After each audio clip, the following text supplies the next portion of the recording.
This will be the fifth country Poland's new president, Karol Nawrocki, will visit. In Germany, he will meet Franz-Walter Steinmeier, the German president, and Chancellor Friedrich Merz. In addition to security issues and European Union matters, another topic will be discussed. This is, of course, a matter of compensation for the damage caused by World War II. It is clear that this topic will come up in discussions in Berlin, and the President of Poland will demand a response from the German side, rather than simply avoiding the issue. This topic is by no means closed. German media are already talking about the Polish president's visit to Germany. Most commentators and journalists emphasize that this will be a difficult visit for the hosts, above all for Chancellor Merz. He is the primary addressee of Poland's demands and expectations. It is emphasized that Karol Nawrocki will be a more difficult partner than President Duda, and even more so than Prime Minister Tusk. Karol Nawrocki spoke about the need for Germany to pay reparations, also for the sake of clarity in Warsaw's partnership with Berlin during the presidential campaign. He also spoke about this on the anniversary of the outbreak of World War II at Westerplatte. We must finally settle the issue of reparations from the German side, which I, as President of Poland, unequivocally demand for the common good, for our future. 6,200 billion zloty is the amount of compensation owed to us by Germany, as calculated by a commission set up during the Law and Justice government to estimate Polish war losses. The losses suffered by Poland and Polish citizens at the hands of the German state during World War II are enormous. On the one hand, there are material losses, the destruction wrought by the Germans from September 1939 until the last days of the occupation.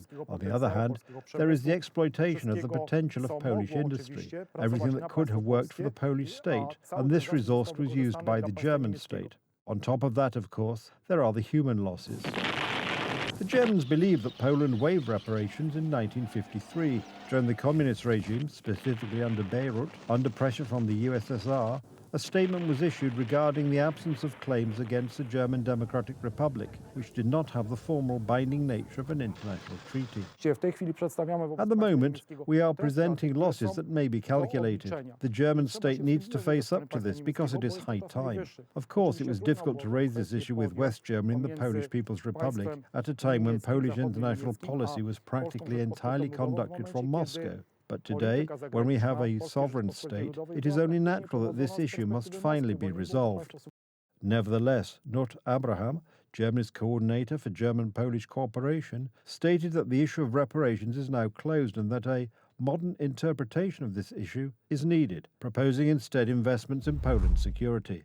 The message to the Polish president should be that any strengthening of Poland's security means a strengthening of Germany's security, regardless of whether it involves financial aid, weapon systems, or Bundeswehr units. So with the German Bundeswehr and arms supplies, Germany wants to guarantee Poland's security against Russian aggression. Looking at the state of the German Bundeswehr, this is, in my opinion, laughable. The Bundeswehr doesn't have the required capabilities. Germany is not the president's only destination. Straight from Germany, Karol Nawrocki is flying to France. In Paris, he will meet French President Emmanuel Macron. This is a visit within the framework of the Weimar Triangle, which on the one hand is important from the point of view of Poland's role in the EU. These largest countries really have a lot to say when it comes to the future of our continent and supporting NATO's eastern flank. The Polish president will talk to the French president, as he did in Berlin, about security, but also about issues that are common and contentious for our countries within the European Union. The president will present in Berlin and Paris his own position on European affairs. Of course, Poland is and will remain an important member of the EU. In October, the president will travel to Estonia for the meeting of the presidents of the Ariaulos group in Tallinn.